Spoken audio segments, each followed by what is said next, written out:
اگر تو جنت چاہتا ہے تو کسی پھنسے ہوئے کی گردن چھڑانی ہوگی یا کسی غلام کو آزاد کرنا ہوگا،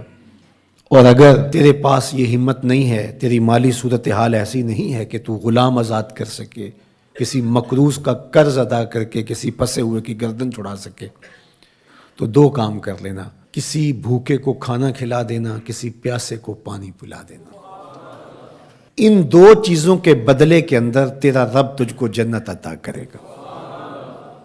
یہ سودا کوئی مہنگا تو نہیں ہے، کسی ضرورت مند کی ضرورت کو پورا کر دینا، کسی دکھیے کو،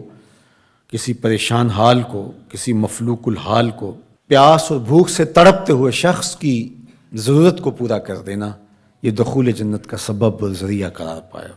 آقا کریم علیہ السلام نے ارشاد فرمایا، 3 اشخاص ہیں اللہ قیامت کے دن ان کے ساتھ ہم کلام نہیں ہوگا اور نہ ان کی طرف نظر رحمت سے دیکھے گا۔ ان 3 اشخاص میں سے ایک شخص کا ذکر کیا کہ ایسا شخص جو کسی ارض فلات میں، کسی جنگل میں، کسی اجاڑ میں تھا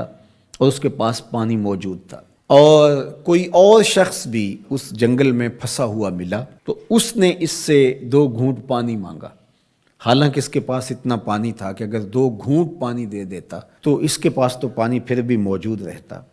لیکن اس نے اس ڈر سے کہ ابھی میرا سفر لمبا ہے تو میں اس کو کیوں دوں، تو اس نے پانی نہیں دیا۔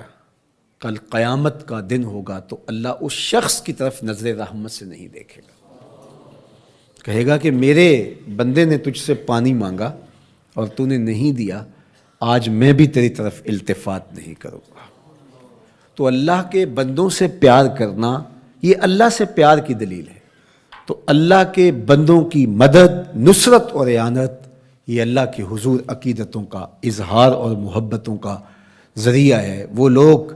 جن کو اللہ نے توفیق دی اور ان کی ضرورت سے زیادہ مال دیا ہے تو وہ معاشرے کے لاچار، مجبور، بھوک، افلاس اور ننگ کے اندر مبتلا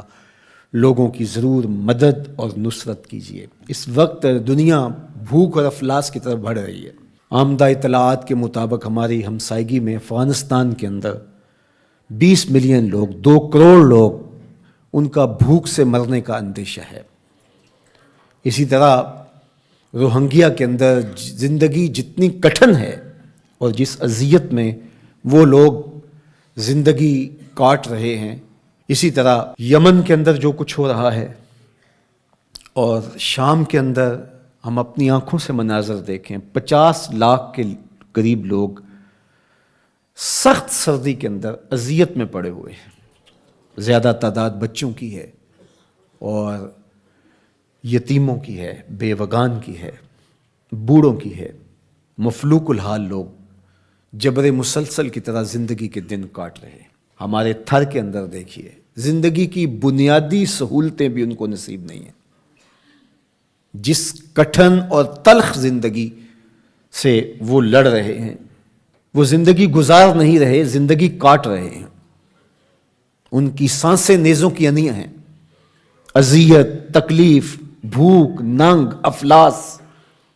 فاقے، بے چینی، اضطراب، دکھ، محرومیاں۔ ذرا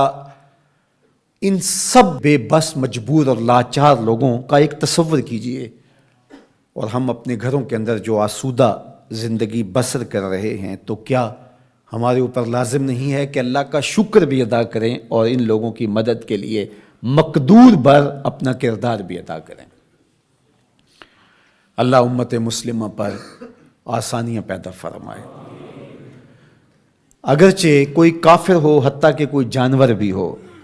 بھوک، ننگ اور افلاس میں مبتلا ہو، ہمارا دین اس کی مدد، نصرت، اعانت اور تائید کی ترغیب دیتا ہے۔ ہمارے مذہب کا ہمارے لیے حکم ہے کہ ضرورت مندوں کی ضرورت کو پورا کرو، اس کا مذہب پوچھے بغیر، اس کا مسلک معلوم کیے بغیر، اس کی ذات پوچھے بغیر، اس کی شہریت پوچھے بغیر۔